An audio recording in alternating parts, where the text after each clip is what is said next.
உதஹியாவுடைய அமல். அதனால சந்தோஷமா திருப்தியாக அந்த அமல்கள்ல நாங்க ஈடுபடுவோம். அதுல நடக்கிற ஒரு சின்ன தவறு உண்டு தனி. இப்ப என்னன்னு சொன்னா, சில நேரத்துல என்ன செய்யறாங்க, வாங்க நீங்க வந்து மாட்ட அருங்க, நாடு தொடைய நிறுத்தத்துக்கு பின்னால சல்லித்தாங்க. அது பிழை. முதல்ல மாடோ ஆடோ ஒட்டகமோ அதுக்கு நாங்க சொந்தக்காரனாக ஆகணும். சொந்தக்காரனாக ஆனா தான் எங்களுக்கு நியத்து வச்சு எங்களுக்கு அறுக்கலாம். நாங்க தொடைய வாங்கினா இறைச்சி வாங்குற மாதிரி தான், அது உதஹியாவாக ஆகாது. அதனால எங்க சமூகத்துல நடக்க முந்திய நாம் அப்படித்தானே நடச்சு. முந்தி பார்த்து ஒரு விலையை அடிப்பாங்க, சொல்லுவாங்க இத்தனை ராத்தல் இருக்கும், இத்தனை கிலோ இருக்கும். நாங்க 3-4 லட்சம் கொடுத்து மாடு வாங்குறோம். அதுல ஒரு 3-4 கிலோ குறைஞ்சா என்ன, கூடினா என்ன? நாங்க லட்சக்கணக்கில் கொடுக்கிறோம். அதுல ஒரு 5000-10,000 பார்த்து எங்கட முழு உதஹியாவுடைய நன்மையை வீணாக்க இயலாது.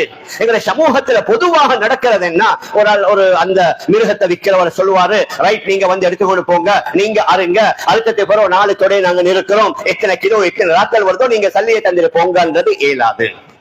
முதல்ல அந்த மாட்டை, அந்த ஆட்டை அல்லது அந்த ஒட்டகத்தை பணத்தை கொடுத்து நாங்க வாங்கிடணும். உங்கள்கிட்ட முழு பணம் இன்றைக்கு கொடுக்க வசதி இல்ல, அட்வான்ஸா கொடுத்து கன்ஃபார்ம் பண்ணிட்டீங்க. அவர் உங்களுக்கு இந்த மாட்டை விட்டுட்டாரு, அதாவது விலையையும் நிர்ணயித்தாரு. 3 லட்சம் 4 லட்சம், நீங்க இன்னைக்கு 1 லட்சம் கொடுத்தீங்க, நாளைக்கு 2 லட்சம் கொடுத்தீங்க, பிரச்சனை இல்ல. விலை நிர்ணயிக்கப்பட்டு நீங்க 100க்கு 100 சொந்தக்காரனாக ஆனாதான் உங்களுக்கு என்ன செய்யலாம், அறுக்கலாம்.